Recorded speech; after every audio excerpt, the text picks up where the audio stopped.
সমালোচনা স্বাগত। সমালোচনার জন্য সমালোচনার সমস্যার পথ নির্দেশ করতে পারে না। সমালোচনা করে দায়িত্ব খালাস না করে বিকল্প প্রস্তাবও দেখাতে হয়। আজ বিধানসভায় বিরোধীদের উদ্দেশ্যে এমনই পরামর্শ রাখলেন মন্ত্রী রতনলাল নাথ। কি বললেন মন্ত্রী, শুনুন। আমাদের সরকার জনগণের সরকার, সরকার জবাবদিহি সরকার।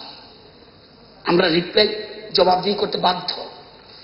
কোন ভালো নীতি বিরুদ্ধে সমর্থন করা উচিত, আর ভুল নীতির বিরুদ্ধে বিকল্প সম্মান করা। আমরা কিন্তু বিকল্প বলেননি।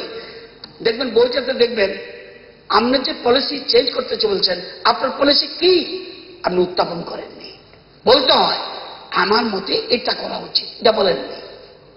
অল্টারনেটিভ পলিসি বইটা পড়লে দেখবেন লেখা আছে অল্টারনেটিভ। আমি শুধু অপোজ করবো না, অল্টারনেটিভ প্রপোজাল দেবো মুখ্যমন্ত্রীর কাছে, রাজ্য সরকারের কাছে। এটা আপনি বলেননি।